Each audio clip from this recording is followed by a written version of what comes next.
And we're live.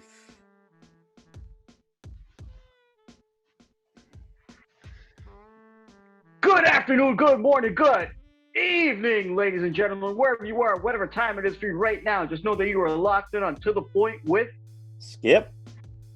and the King.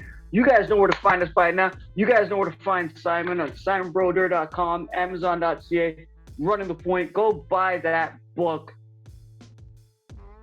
If you don't, you suck. You guys know where to find Simon. Dougie J's on Twitter. Please get at him.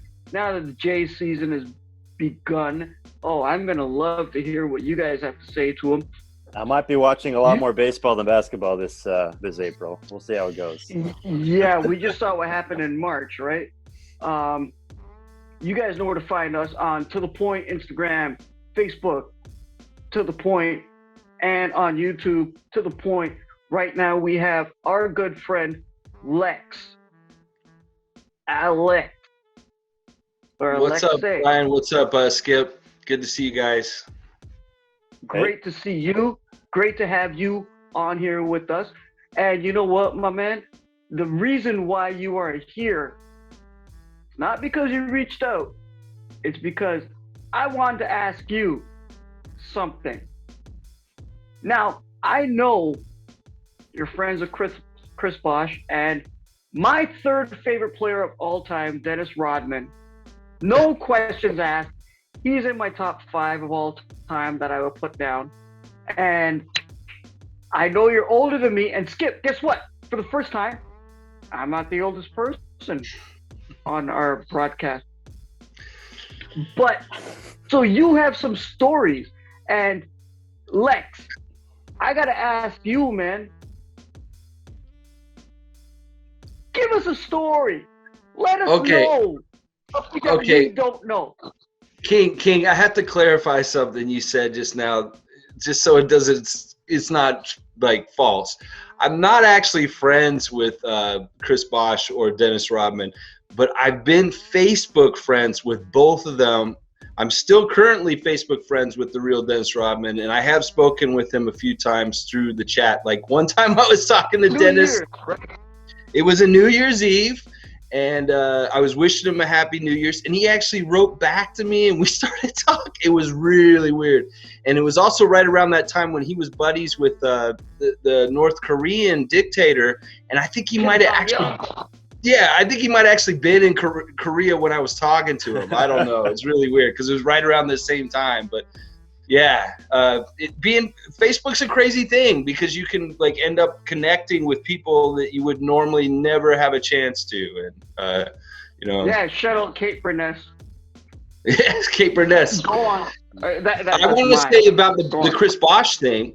The interesting thing about him, the reason why I'm not friends with him anymore, is he defriended me, and he defriended me 2 days before he went on TV and LeBron did the decision with South Beach.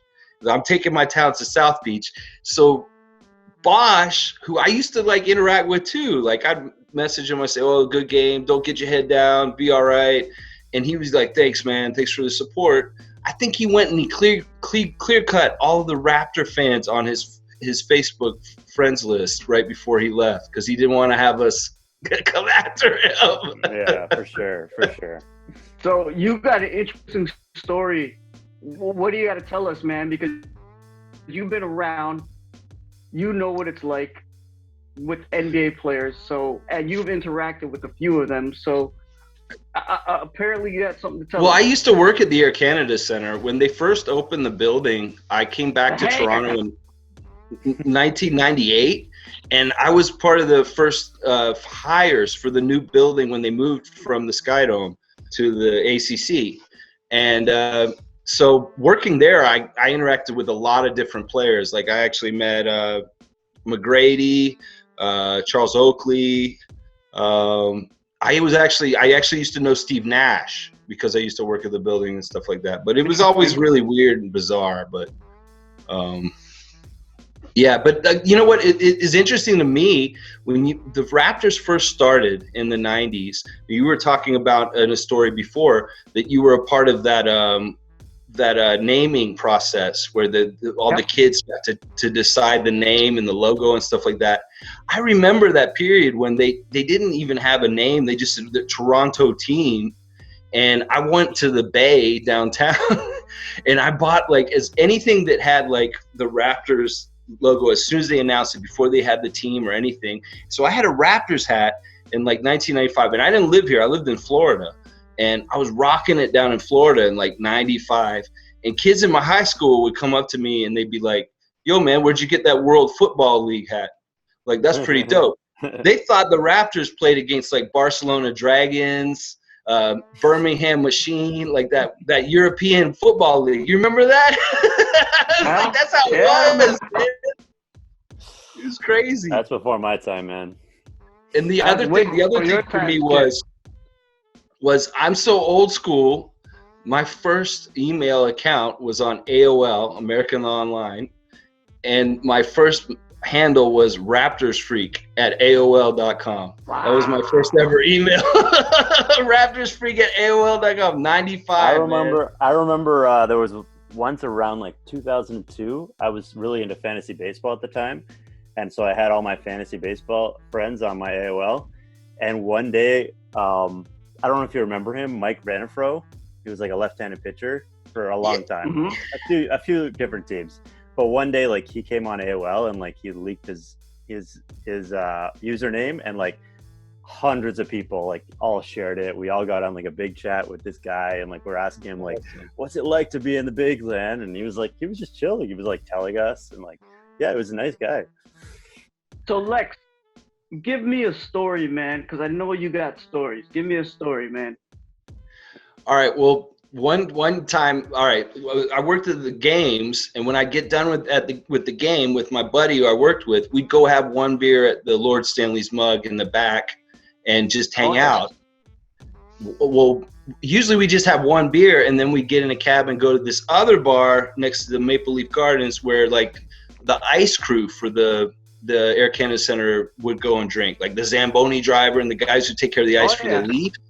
So we'd hang out with all these guys. But one day we were trying to catch a cab, and we're standing on the southeast corner of the ACC, my buddy and I, and we're like overshadowed. I look to the next to me, and there's Charles Oakley and Jason Williams of the Nets. I don't know if you remember him. He was the guy who shot the limo driver. Yeah.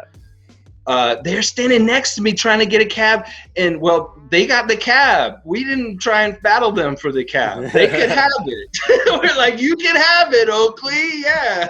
It's like, "Nice to meet you." But yeah, that's my Oak story, my Oak encounter. I was like, yeah, I'm gonna give a cab to Charles Oakley. I'm not getting in the way of that, and not with Jason Williams either. No, not with what happened with him a couple years after that. Nope. Yep. You have multiple stories, and we're going to get into that. Skip, do you have any stories about interacting with any Toronto Raptors players? Not too many. I haven't really rubbed shoulders with them too much, but obviously Brian and I, you remember we met at we were working at a restaurant right in that district, right in that entertainment district, and we had cooked for Lowry. We had a few of the Raptors come in. We had a few of the Jays come in. I remember having one of our servers had a really long conversation with one of the Jays pitchers. But the one Raptor I remember coming in the most was T. Ross. So we have a lot of guys that would come in, like they come in for one meal and then you'd see them like. But T. Ross, like he was a regular. Like I think he might have lived in the building. Like he would come by and get takeout like once a week, and it was always the same burger. And I remember, so we saw him like 5 or 6 times come in. And then my kitchen manager's like, he likes this place. He knows us. I'm gonna try to use this. And so he went out and like he was like a straight up hustler. He went out and like he talked him up. He's like, "You gotta get us tickets. Like you're gonna get us tickets." And T. Ross is just standing there like, "Yeah, I'm gonna get you tickets. Don't worry, I'll hook you up." Obviously, he walked out, never came back.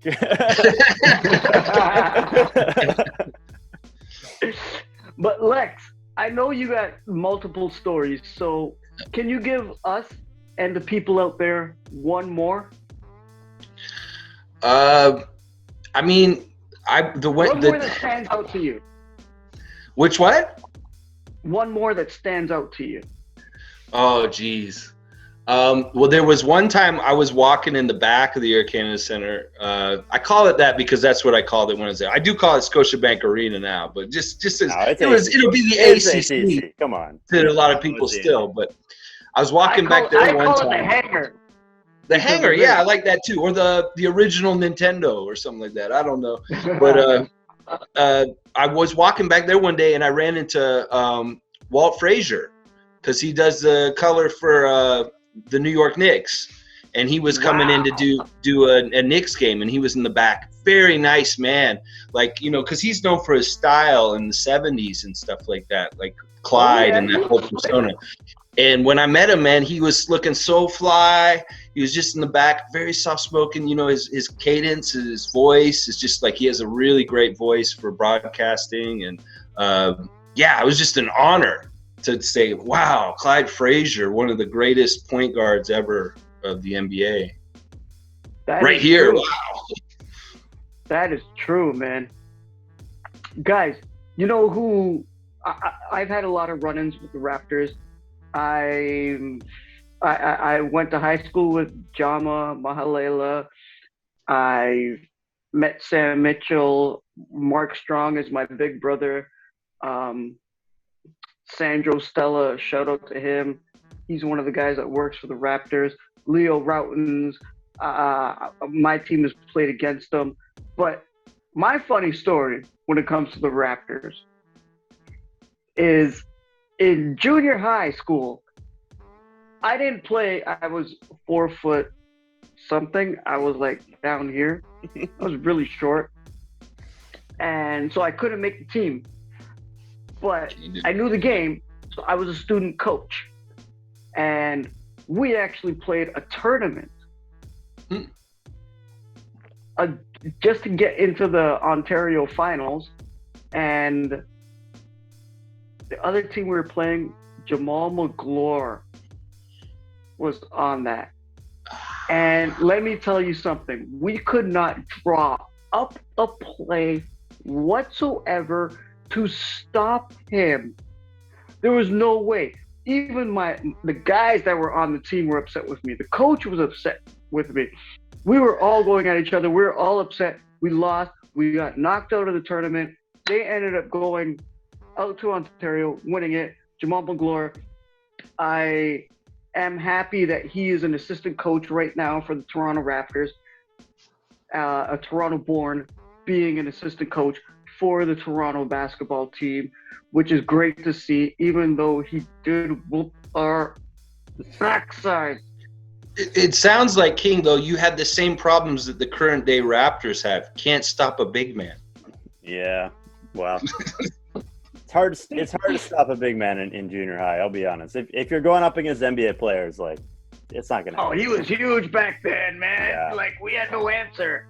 None of my guys. Shout out to Bobby, Willie, Lewis, all those guys. That just man, we had reminds no you, answer. right? Like, we sit here and we shit talk Baines for hours, but like, if any of us ever had to step on a court with him, like, he would still destroy any of us. Like, NBA basketball is at such a high level that if you even like just touch it for a second, like, you're already the best basketball player any of us have ever seen. Like, Exactly.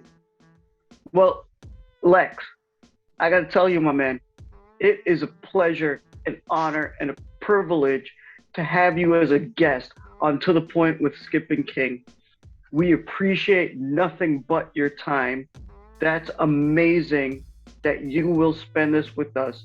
And we've got nothing but love for you. But you guys out there, you tell us your Raptor stories. Come at us. Tell us. We're curious. We want to know. Maybe you could jump on. Maybe we could talk about it.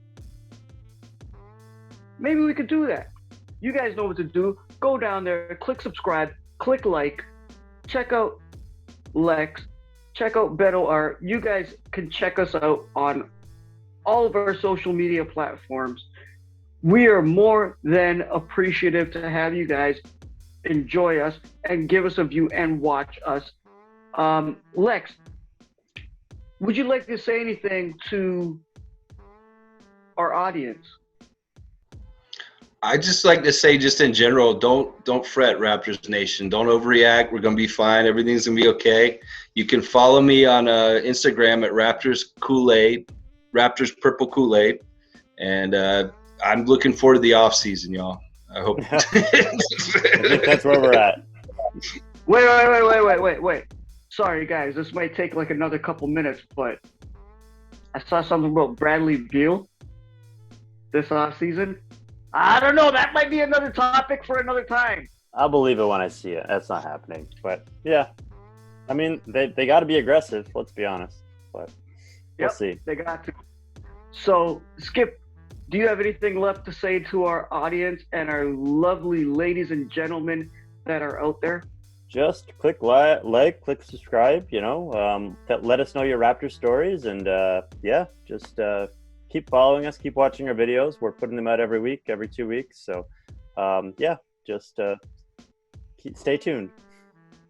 So on behalf of myself, the skipper, and Lex right there, Lex Luthor. Can I call you that? Lex Luthor. Hey, people have called me worse.